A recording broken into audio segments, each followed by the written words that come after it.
Hello, everyone, and welcome to the fourth webinar in the Creating Communities of Welcome series, and today's topic, Preparing for Arrivals. Many of you are here today because you have taken the ultimate step of being a welcomer by committing to sponsor a newcomer. You've already connected with a beneficiary, you've completed all of the required paperwork, your newcomer has hopefully been approved for travel, and that is a huge life-changing moment for you and the newcomers you are supporting. So I want to extend my heartfelt congratulations to all of you. And I know some of you are still considering sponsorship at this point, but you are also in the right place today. We hope that what you hear today in this webinar will help you make a decision about whether taking the next step as a sponsor is the right fit for you. Sponsors not only provide newcomers with critical financial support, they also play an important role in helping them to adjust and integrate into new communities and make sure that they are successful in rebuilding their lives within that community. So this webinar will take you through the process of preparing for a newcomer's arrival. Before we get into the conversation, I just wanted to share a few quick housekeeping tips. Today's webinar is being recorded, and we will be sharing this content on our YouTube channel shortly after we wrap today. The chat function in Zoom is disabled, but you can submit a question at any time using the Q&A box at the bottom of your screen. And to keep this event a safe and supportive environment for everyone here today, we will remove any attendees who engage in any form of harassing, offensive, discriminatory, or threatening speech or behavior. So with that in mind, let's get started. And before my colleagues on the call take the floor, I wanted to share with you the foundation of all of this work for our team at welcome.us. We are a national initiative that was built to inspire, mobilize, and empower Americans from all corners of the country to welcome and support those seeking refuge here. We began with our new Afghan neighbors last fall, and we have now expanded our work to also support people who are fleeing the war in Ukraine under the government-sponsored Uniting for Ukraine program. Our ultimate ambition is for every American community and the nation as a whole to have the resources and capacity to welcome more newcomers today and in the future.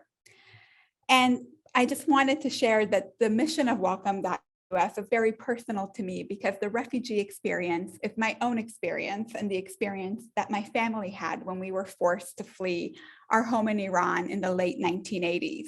I came into my current role at Welcome after a decades-long career as a journalist and content creator because I saw it as a privilege and duty to help this generation of newcomers rebuild their lives and fulfill their full potential, while also creating the space to celebrate and amplify the incredible acts of welcome that are unfolding in communities across the country. And today, I'm honored to be joined by our partners who are also deeply, deeply committed to this work. Joining me today are Una Bailich, Community Sponsorship Program Officer at the International Rescue Committee. Thank you so much for being here, Una. And Aubrey Grant, a Program Officer at the Community Sponsorship Hub. Aubrey, thank you so much for your time. I'm going to get right into it with the first question for you, Aubrey. Community Sponsorship Hub developed the Sponsor Circles program to help groups of supporters navigate the sponsorship process. So before we get into what that means, tell us briefly about the organization and the Sponsor Circle program. Yeah, absolutely. Well, first, I want to just thank you so much for having me on today. And I also wanted to say it's truly exciting to see the number of participants on this call. So thank you to everyone who's here today for all the work you are doing to welcome newcomers.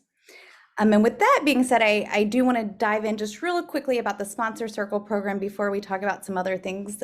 So the Community Sponsorship Hub was launched in September of 2021 to support the expansion and enhancement of community sponsorship programs.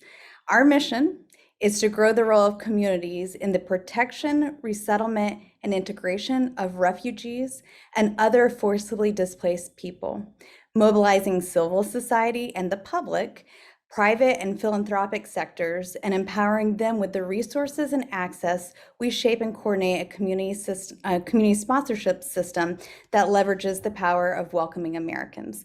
So really, at our core, we imagine a future where the whole of society meaningfully engages in the protection, resettlement, and integration of refugees and other forcibly displaced populations. And two ways we do this is one, by coordinating with other actors like Welcome and the IRC, and to building community sponsorship capacity. So the Sponsor Circle program is an innovative community sponsorship program which centers communities at the heart of welcoming newcomers to the United States. It was established following the fall of Kabul and was the result of an outpouring of support from people across the US, like those on this call, who wanted to directly support Afghans. The program has now expanded to support communities across the country welcoming Ukrainians. And although it's an innovative program, it is built off the rich history of community engagement in the United States and is implemented in collaboration with a growing coalition of actors like the International Rescue Committee. So to date, we've welcomed over 500 newcomers through the Sponsor Circle program, and I'm going to put in the chat where you can learn more about the Community Sponsorship Hub and the Sponsor Circle program. But quickly, just to say, the Sponsor Circle program requires that individuals form a group of at least 5 people, complete background checks, require training, and develop a welcome plan, which I think we might talk about a little later in the call. And the key benefit of the Sponsor Circle program is that individuals and groups have access to application support, temporary housing credits offered through Airbnb, and a suite of sponsor tools, along with ongoing guidance offered by welcoming experts like Una on today's call. Wonderful. Thank you so much, Aubrey. Now, as you mentioned, Community Sponsorship Hub has laid out some best practices, guidance and tips for how to make sponsorship successful. Can you share with us the most important guidance that you'd recommend people keep in mind as they start on the sponsorship journey? Yeah, absolutely. So I guess I would first just say that the responsibility of welcoming is both serious and rewarding. And while only one person is required to serve as a sponsor through the Uniting for Ukraine program, we believe that sponsorship is most successful when groups of individuals, such as friends, colleagues, neighbors, faith community members, come together to pool their resources and welcome, assisting the newcomer in navigating their new community and accessing available services and supports. So first, we would just, identify establishing a group of support is key. And then I would say, develop a budget, fundraise to meet that budget, and create a welcoming plan which identifies tasks and key resources or services in your area that can help support newcomers. And the slide here shows kind of all that I went over. We also have a guide on Welcome's website, which I can share later, that goes over this as well. So it's really just a guide to establishing and preparing to welcome newcomers. Now, Aubrey, on the surface, talking about the seriousness of the responsibility and the list of tasks, it can seem very daunting, but I want to make it really clear that we're not expecting anybody to take this on alone. We have developed resources that are available to help everyone through the process. So can you share with us the resources available to help sponsors at this juncture as they prepare to welcome their newcomers? Yeah, absolutely. We have developed a suite of resources, tools, tutorials, fact sheets that can really guide in your journey, your sponsorship journey. And so here is just a list of some of the things that you'll want to think about as you prepare for their arrival. But we really have pulled upon decades-long experience to develop these fact sheets with best practice principles. And if I can, I'm going to share my screen here and share with with you some of those. So all of these are available on Welcome's website, and we're so excited to have done this in collaboration with you and develop these resources. So I think first we have this initial sponsor service checklist, and it really goes through all the things that you should, think about prior to arrival, and then, going through kind of the first 3 to 6 months and kind of ongoing supports. We also have the sponsor guide that I mentioned earlier, the guidance for supporting newcomers, that provides some of these upfront best practices, things to think about as you're preparing for or thinking about or considering welcoming a newcomer. And then on the right-hand side, you'll see a list of available resources. And I think some of these, as you're thinking through pre-arrival kind of resources you might want to access, are again, the budget, just setting up so you know what to fundraise for, the kind of tips for securing housing. We also have, fundraising tips and tools. So all of these resources are available to you. They're easily to access on our website, on Welcome's website, and really built upon, decades of experience in community sponsorship. Absolutely. Now, I've heard you mention the welcome plan a few times, and it is something that we recommend as being a tool to set everyone up for success. So tell us about the welcome plan. What is it, and how can people, get the most out of it? Yeah, absolutely. So the Welcome Plan is a tool we developed for the Sponsor Circle program to help sponsor circles prepare to welcome newcomers in their community. It offers guiding questions and resources to assist sponsors in considering how they will receive, maintain, and support newcomers being welcomed through Uniting for Ukraine. I think we might have a slide that kind of goes over some of those topics if we can share it.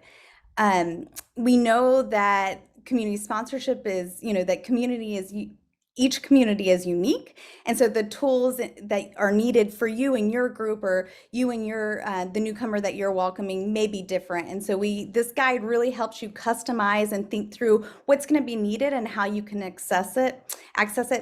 I should note that I say all this was developed for the Sponsor Circle program, but it's on our website, and it can be used by anyone and can really help to inform as you prepare and then as you go through and support newcomers after they have arrived.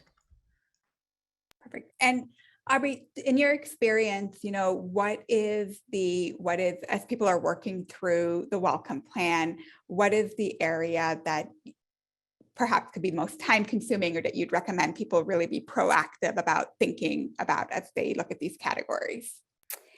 Yeah, I'd say, I think, and I think Una will kind of dive into this, but some of the things that just take the most amount of time are, securing adequate housing, and kind of thinking through that. But I will say, on a whole, in filling out the welcome plan, it's just a wonderful resource, because you'll start to see where there are maybe gaps in what's available in your community that you'll need to step in and maybe be more engaged in than in other areas. So the welcome plan really is meant to kind of be used to help you plan, but also kind of help you identify where you might need to provide more support when someone comes.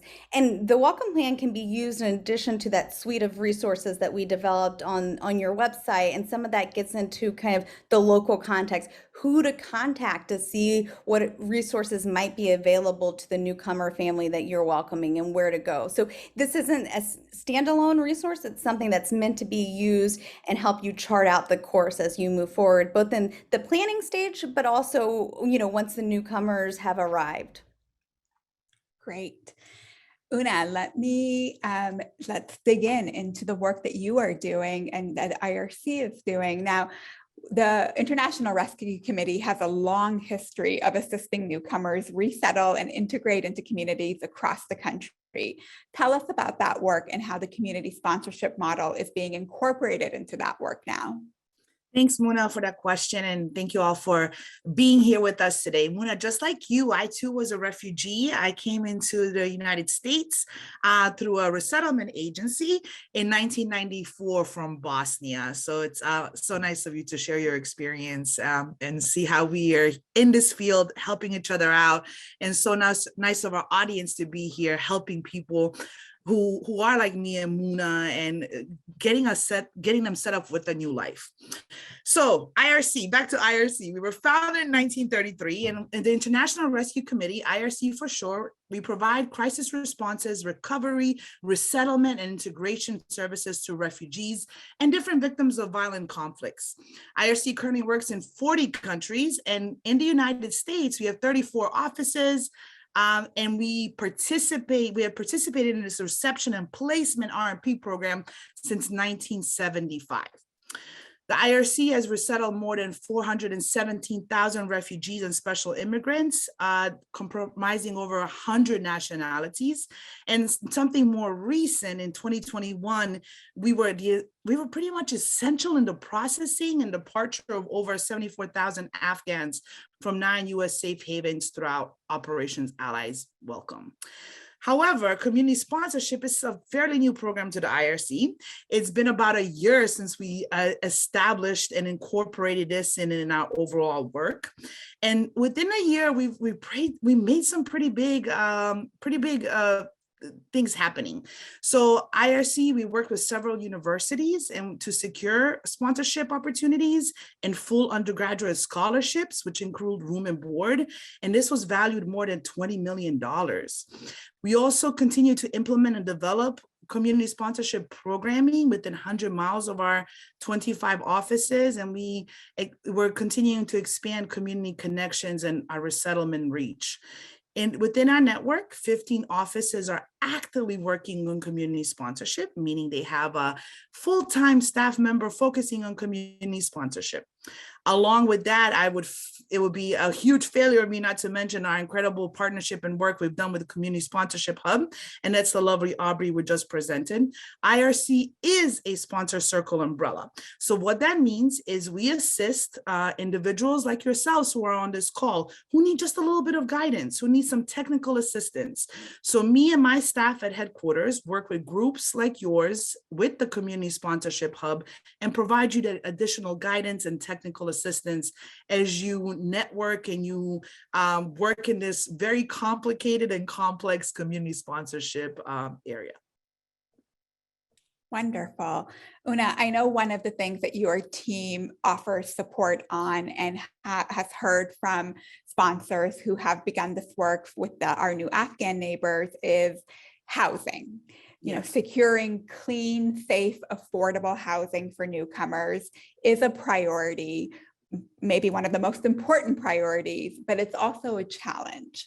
So tell me a little bit about the best practices that you recommend for securing appropriate housing for newcomers. Yeah, so Monna, this is not an easy question, right? Let's begin by recognizing housing is hard, right? And for those of us on this call, it's hard for us who have income, who have personal identification, who have extensive work histories. And just think about that. It's hard for us and our refugee clients or our humanitarian parolee clients, they don't have that. So it makes it even harder. So I established the IRC Tallahassee office in 2015. And through that, I had to establish all new housing partners. Obviously, 2020 came, COVID hit us hard, but we were still receiving refugees and we had no housing to place them in. So what do? The first thing that you want to do when you're like in a rut and you can't find housing, go ahead and try to look at those temporary housing options. Airbnb was a lifesaver for us. It continues to be a lifesaver for the resettlement agencies, as well as sponsor circles with Aubrey and the Community Sponsorship Hub. So that's my first piece of advice. You're stressed, you can't find a permanent housing. Let's focus on finding temporary housing and utilizing Airbnb and other avenues like that. And then put your boots on the ground is my number one recommendation when it comes to housing.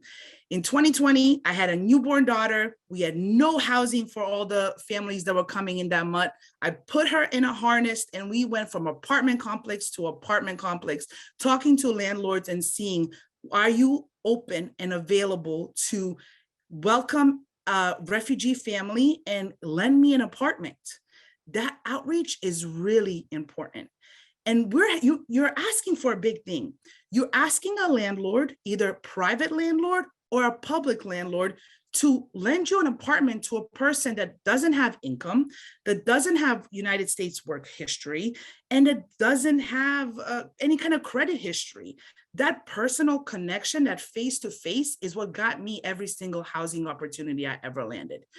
You get in with them, you explain who the clients are, and you explain the support that you will provide to the clients. Are you going to offer to co-sign? Is that a possibility? Can you afford to pay a first and last months of rent in advance? Make sure you also discuss like, hey, I am here to support the family. So if you give me this apartment or you lease me this apartment, I will be there fully for the family. Is language a barrier? Call me. I will make sure to then deliver the message to the clients. Make sure that you're not only utilizing the financial abilities, meaning paying the first and last month's rent, maybe paying a security deposit, but also focus on saying, I am here. I am their support system in the United States. They're not alone, and I can also be a point of contact for the family. It's hard, and I'm going to keep reiterating, it's really hard. So check your resources available through your local government housing departments and your local nonprofit housing providers. I always, when I would do my outreach, even with my daughter, like I said, in the harness, I would start with looking at low income and tax credit properties. These properties are already working with individuals who may not have a high income as other properties require. Start there, start searching there, then put your boots on the ground and start doing that outreach person to person, whether it's a private landlord or a public landlord. But also just want to make sure you watch out for rental scams. They're a real thing. It's getting bigger and bigger. We see it on the Airbnb pages all the time. They're usually saying they're giving you very low rent to attract you, but they're fake listings. So make sure to really research the listings, make sure you visit the listings, make sure you actually talk to a person, and again, recommending that face-to-face guidance. Yeah, Una, so I think what really resonated with me is that this is the time where that personal connection and making the effort to educate others about what sponsorship and sponsorship within community means and the support that it provides for the newcomer that you're making the ask for, how that could be the difference here. Absolutely. Huge change. Perfect. Now, housing, as we mentioned, is a huge priority, but what are some of the other considerations that everyone should be thinking about right now as they prepare for newcomers to arrive? Yeah, so many, right? There's so many, but as mentioned before, and you see it on the slide, you really want to connect to your local resources. The low income properties and the tax credit properties, they're usually listed in your local housing authority. So go ahead and Google. That should be step one. What is my housing authority? And they usually have a list of low income and tax credit properties on there. Start there. Making sure that we're not just talking about securing housing. Yes, that is a big thing. And when you accomplish it, it's definitely a time to throw a little bit of a party for yourselves. But also make sure that with housing, you are responsible for the utilities and the internet connection on behalf of the clients. So making sure to already create a plan. Great, I got this apartment. This is ginormous. Now I want to make sure that I'm focusing on whose the utilities will be under and who the internet will be under. You got the apartment, you have the utilities, and you have Wi-Fi. Now it's time to furnish and stock the housing. Furnishing and stocking in the housing, and I'm coming from a resettlement agency standpoint here, so maybe you all may not agree with me on this call, but just from my experience, you want to buy furniture that's basic, right? So when we say like put the furniture and the housing supplies in the house, stay away from the 75-inch TV, stay away from like big paintings.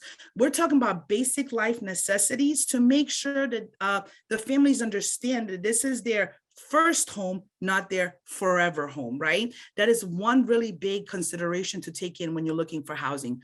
First home, not forever home. And let's make sure that when we buy the supplies, that we're working on needs and not wants. So go to your local Walmarts. That's where all the resettlement agencies go to buy supplies. Amazon. So stay away from like very big fancy furniture companies, just making sure that we're checking expectations right at the beginning for clients and making that relationship between you and the family that you're sponsoring easier. Perfect. Aubrey, I'd love for you to jump in and just share, if you can, what you have seen, how sponsor circles that you've worked with have gone about securing these items that Una's talking about, the furnishings and the first essential goods that, are needed to set up a home. Yeah, I will jump in and just say, like, your network, your relationship, that is your friend in this scenario, right? Like, these are things that you can get donated. These are things that you can get, slightly loved from other folks who might be looking to kind of maybe change some, redecorate their house or something. But so all that's to say, really lean into your relationships, even if they're kind of not the strongest kind of connections you might have. Talk to people, tell them what you're doing. I think, one of the guides that we have available on the website kind of walks through fundraising. It's not just fundraising money, right? It's getting donations for the house, and the housing. So I think kind of along those lines, really just leaning in to your connections and asking them what resources they might have, available. I think when you start to think about the kind of preparing for arrival and needing to stock the pantry and do things like that, look for local food banks and places like that you might be able to get some of those initial resources from. I think you want to try wherever you can to take items that are slightly loved or donated on the furniture side, and then access resources in your community to help you set up and stock the pantry. Pre-arrival, kind of making sure you're reserving kind of the money that you fundraise to help pay for rent until the newcomers can get, employment and start paying for it. So really encourage you wherever possible, and it's not always possible, but wherever possible, to accept those donations. We also, and I'll drop it in the link, have a guide to like connecting with local resources in your community. And so thinking through what might be available there, that might have stuff that you can, help with the maybe loans and I mean, like on furniture and things like that, temporary, while you're looking for other things. So like kind of rental resources as well. So just thinking through kind of some of those different elements that might be available within your community. Perfect. Thank you. Well, I want to open up the conversation and get to some questions. We've also had a lot of questions submitted to us when everyone was registering for today's event. So we'll try to touch on some of those as well. And again, if you have a question, please put it in the Q&A box at the bottom of the screen, and we'll try to get to as many of them as we can. And Una, I'll start with you. We had a question about the language barrier. What do you recommend? What is the best way to deal with the language barrier, especially in those initial interactions after a newcomer arrives?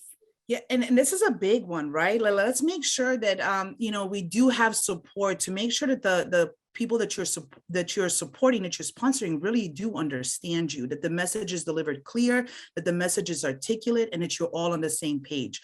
So I think interpretation is essential. I would even say, dare I say, mandatory, right? Don't kick me off this call, okay? I really think it's super important that clients, that you all understand the people that you're sponsoring, and the people understand you. In the IRC, when we work with community sponsors, we use a website or a website translated service called Tarjminli. I can drop the link in the chat. It is an affordable language line that allows you all as sponsors to speak to the families that you're supporting in their native language. There's also other language lines. Language lines are a big expense, so I think it is important to acknowledge that. But Tarjminli is really an affordable one, and it's something we here at the International Rescue Committee, we approve them as a language provider.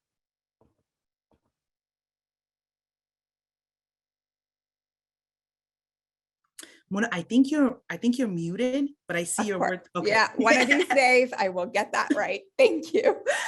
Before I ask Aubrey to weigh in as well, I just wanted to share, Una, we had a question from the audience where they mentioned that they've tried to reach their local IRC a few times. Uh-oh.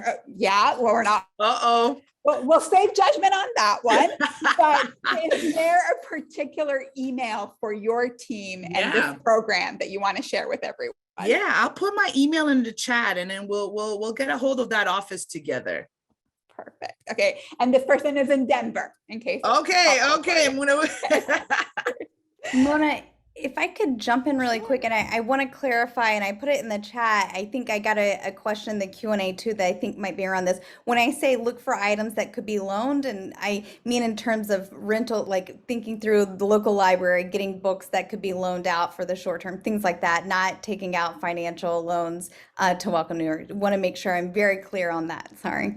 Perfect. Thank you, Aubrey. No, it's really important that everyone's on the same page about that. I want to ask both of you this. Aubrey, I'll start with you. What do you think are the most important things to get done? You know, when we're looking at that checklist, what are the most important ticks to get done in that first week, in those initial days?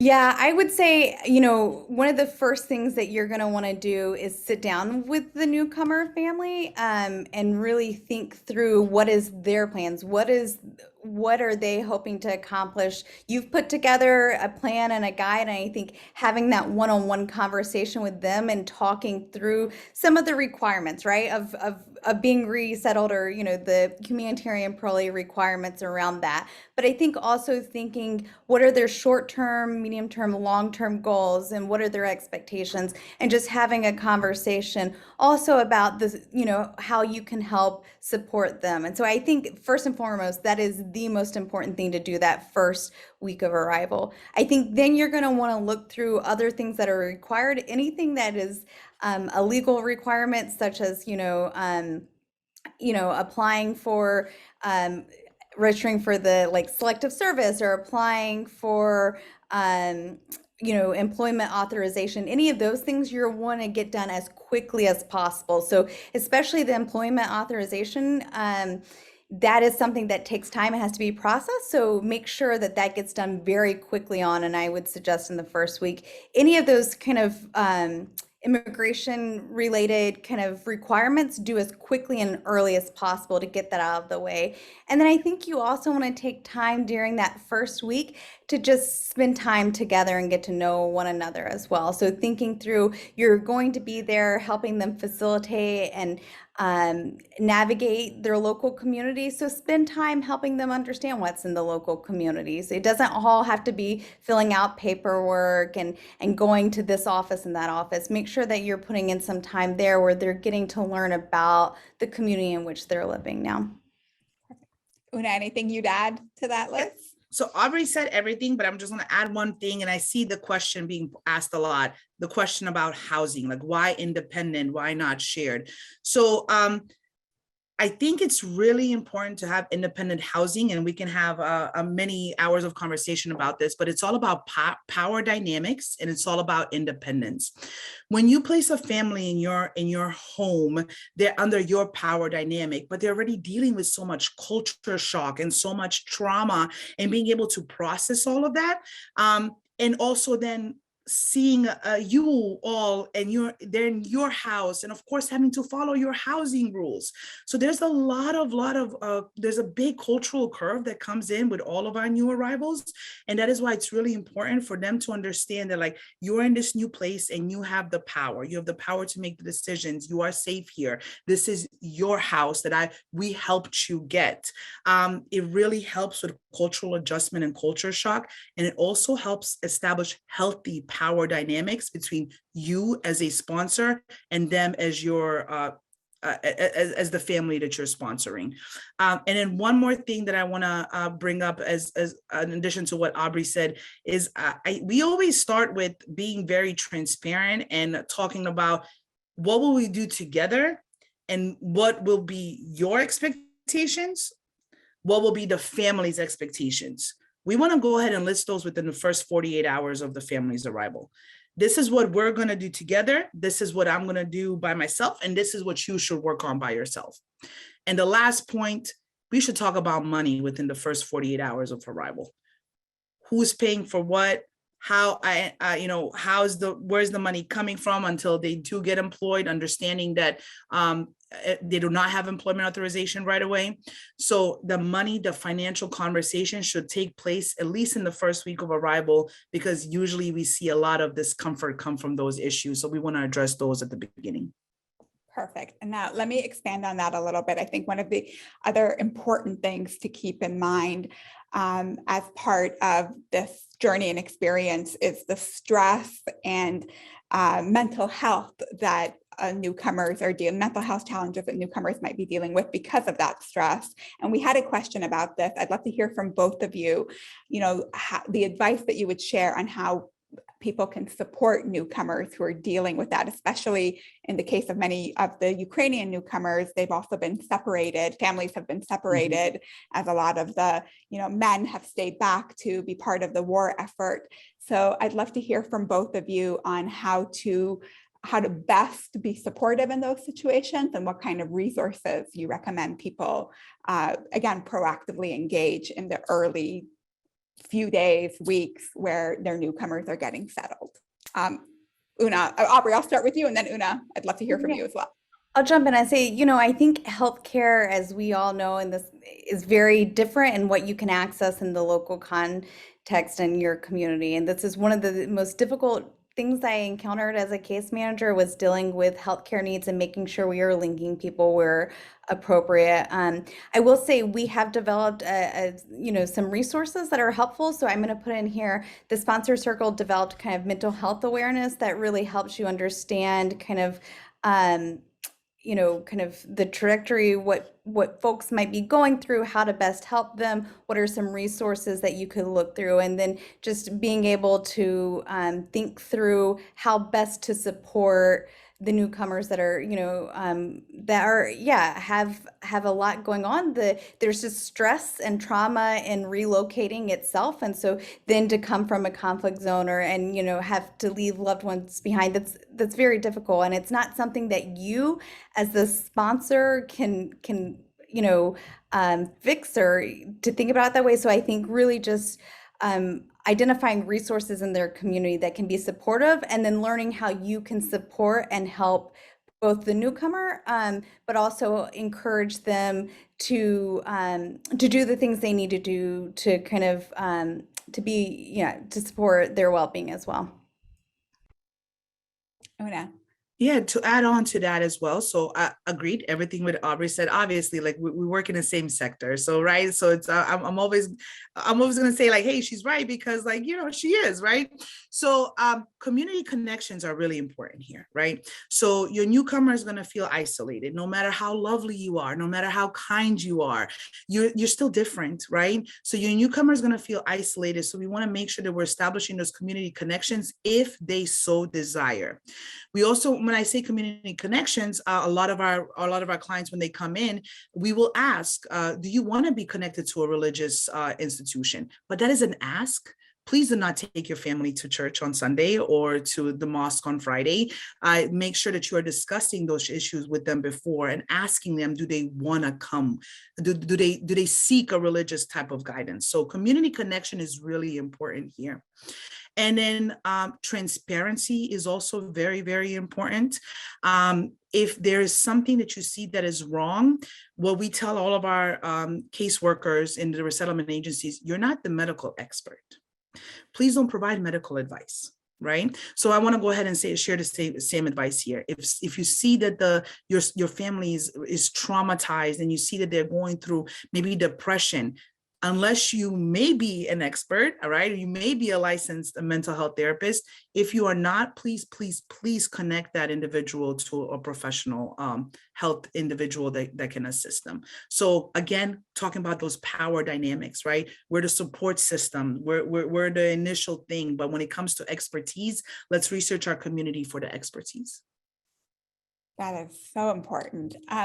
I'm going to dig in a little bit on some of the technical questions that we're getting, and then I want to step back and again talk about the value of doing this in community and as part of a group.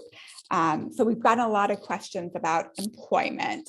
Una, could you just tell us, how do newcomers apply for that employment authorization, which again is the first step towards gaining financial independence and being self-sufficient?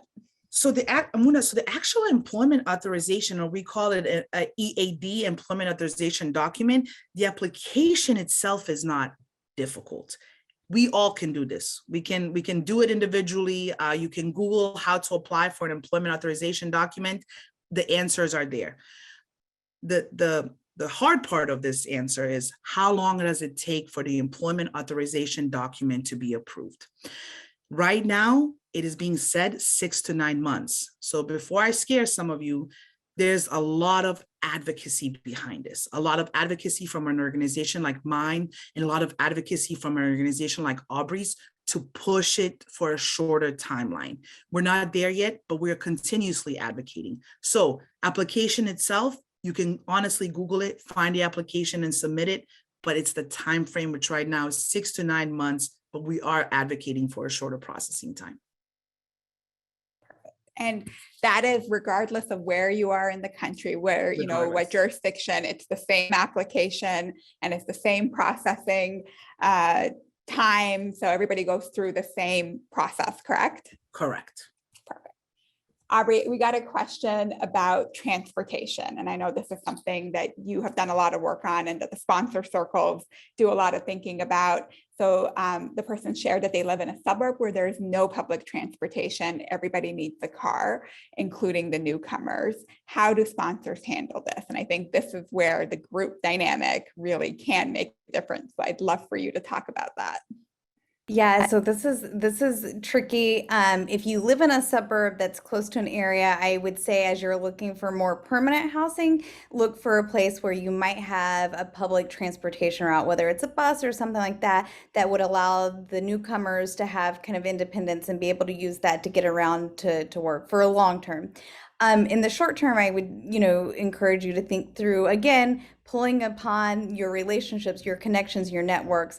And we talk about setting up kind of like a transportation committee if you are working within a group, but even if you're an individual, think through a schedule. So where are the places folks will need to go, like school, grocery shopping, things like that, and build out a schedule with different volunteers who can serve in that role. So I think it's, again, pulling on your networks and thinking through in the short term. I think though, for success in the long term, trying to find a place where somebody can live, where they can either walk to, the kids to school, walk to work, things like that, take public transportation until they can, potentially get a license, save up for a vehicle, something like that. So it's a short-term kind of or medium-term fix is having kind of this transportation network of individuals that can help support. But I think you really do want to think through long-term, how is this sustainable and what is going to be setting the newcomer family up for success. Perfect. And we got some questions about people who are interested in being part of, that work, being part of the group dynamic, part of the committee structure you just talked about. How can they go about finding others to form a circle or to do it as a group? Aubrey, what would be your best recommendation there? Yeah, I think this is a great way for you to just pull upon those that you already know. So think about groups that you're involved in. Is there a reading club you're involved in? Does your, are you a member of a soccer team, or is your children, a part of other groups that you could be networking with and talking to other parents?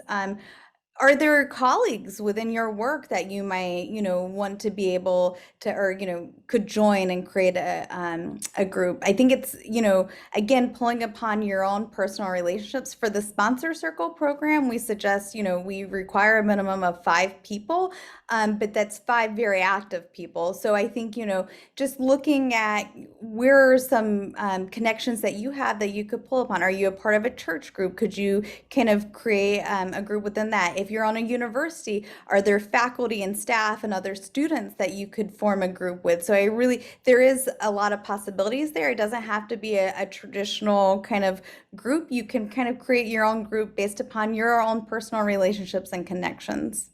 I just want to add, we oversee two groups, several groups to the Community Sponsorship Hub and the Sponsor Circle, and two of them were created in a super interesting way. One was on meetups, which is like when adults meet up, for like dinner or for like common interests. So a Sponsor Circle group was created based upon meetups, and the other was created based upon a Facebook group. So as somebody who said, I'm really interested in sponsoring a family, I need 4 of the individuals to come in with me. And so there's definitely ways to gather people. Yeah, and it's all about the connections, wherever you Sure. can find those trusted connections, I think is what we've always recommended. Now, we're getting a lot of questions about the benefits that are available, the public benefits that are available to people, including for healthcare, which, as we know, can be, again, like housing, one of those daunting solutions to solve for. So can you tell us a little bit about what healthcare benefits newcomers would be eligible for example, Medicaid? Is that something that can be accessed, and how quickly, from day one, or is there a waiting process there as well? Yeah. So the great thing is that Ukrainians coming into the United States and the humanitarian parolee are eligible for benefits. Again, I mentioned advocacy and how we're pushing for, a shorter term for the employment authorization. A lot of advocacy went into getting them approved for benefits. Public benefits are 3 things. For those of us who are beginners, public benefits are food stamps, roughly about $194 per person in the family per month. You can estimate that $194 per person per month, and that's just for food, right? It's a card. They get a plastic card that's be utilized for food. The bigger the family, of course, the more food stamps you get. Number 2 is TANF or RCA, which is cash assistance. So depending on your state, you'll either have something to apply called the TANF, or you'll have RCA, which is refugee cash assistance. And this is cash. So that can be utilized for anything, for rent, for utilities. Amounts vary between every single state. So I can't even throw a ballpark figure at you. Texas and Florida are one of the lowest. New York and California are one of the highest. So it really, really varies. But yes, humanitarian parolees are eligible for that cash assistance. And lastly, Mona's question about Medicaid. Yes, humanitarian parolees are eligible for Medicaid. And yes, with Medicaid, that means mental health services, that means primary care physicians, that means pediatricians, and all of that. And one last thing I want to mention, if your family does have a child that's under 5 years old, they are eligible for something called WIC, which we don't often list in public benefits, but I call it baby food stamps. It's women, infant, and children, and it's supplemental food for the little kiddos, from cheese to fresh fruits to eggs to milk. So I highly recommend for you to also apply for WIC. Perfect. That's super helpful. Aubrey, we've got a question about, again, if you're doing it as a group, how do you submit the I-134, which is, the application that needs to be submitted by both the sponsor and the Ukrainian beneficiary under Uniting for Ukraine? How do you submit the I-134 on behalf of a sponsor group? Yeah, so I'll just say really quickly, we have some guidance on the website that can help you through this, the I-134, so the application process, the guidance. So I would just go there and look through it. The other thing I'll say is if you're coming in through the Sponsor Circle program, we do offer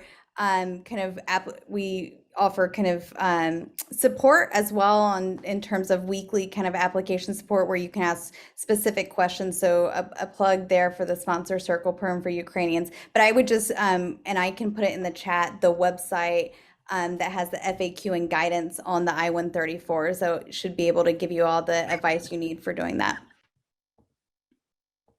Perfect. Thank you. So I know we're almost at time. Before we wrap up, I would love to hear from both Una and Aubrey. You have both been part of this work for so long and have seen it unfold in so many different ways and in so many different communities. If there was one thing that you would want the people here today to remember from this conversation, to take away from this time together as they start on the sponsorship journey, the one most important mantra, for lack of a better word, what would that be? Una, I'll start with you. Man, rewarding but hard, right? So I just want to leave it as super rewarding, but it's going to be one of the biggest challenges you take on. However, an amazing, you're changing people's lives. And I think that's really important to keep in mind when you're trying to navigate the public benefits and they keep getting denied, or you're trying to find housing and the doors are being closed on you. Like, you're doing this for the family who is in need, who has come here because they are being persecuted, because their life is in danger. So sponsorship is hard, but it's one of the most rewarding things that you will ever do in your life. You're doing the work that resettlement agencies are doing. You're doing the work of case managers and supervisors and directors, and that just in your free time. So I think it's amazing. I think it's much needed, and the impact that you will have on the family will forever stay with them. That is so true. Aubrey. I second all that. Again, like Una said, it's such a joy to work with her. And as you can see, she has a wealth of knowledge here. So I second everything she just said about the process. I'll just add to it that I think, one of the rewarding aspects of this is that, it allows you yourself to also reconnect with your community. We're coming out of a pandemic, and I keep talking about networks, relationships, connections. And I think we really view it as when communities engage in welcome, it benefits the whole of society, not only for the newcomers and the sponsors, but really just the local community itself. It creates new connections and it deepens and strengthens the ones that exist. From the newcomer standpoint, coming in through a community sponsorship program or through a sponsorship really provides them, as soon as they arrive, with social capital, relationships, and connections that are vital to them being able to navigate the local community. And it really does allow them to have access to things that are very difficult outside of that. So I think from that side, this process, although, like I said, it's hard, and it does take a commitment. It's also one in which you'll be benefited, your community will be benefited, and the newcomers will benefit. Thank you both so much. It has been such an honor and privilege to have this conversation with you. And I know that you are both incredibly busy, trying to make this work unfold in all of the communities that we've talked about. So I'm so grateful for the time today. And I want to thank everyone in the audience who's been with us today.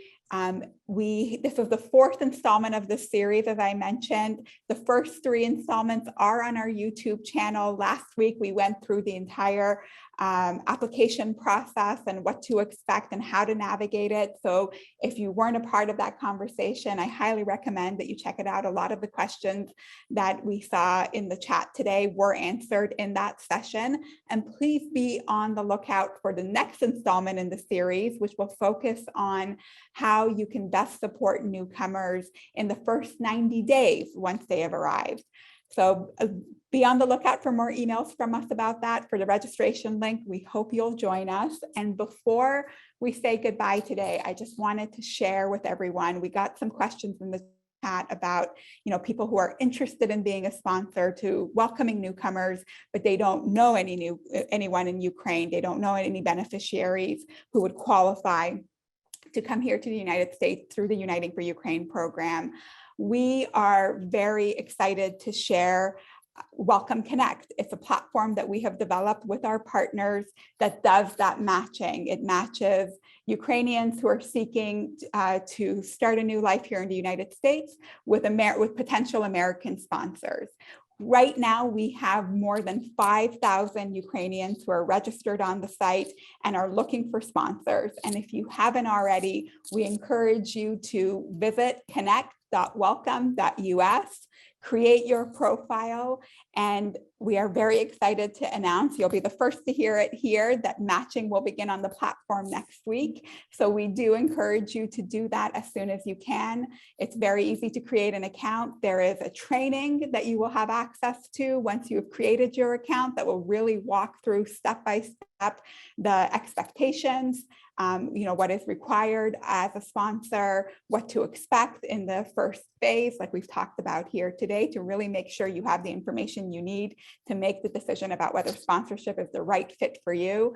And once that decision is made and your profile is complete, as I said, you will be able to start having conversations and matching with Ukrainians who are looking to start a new life here in the United States very soon.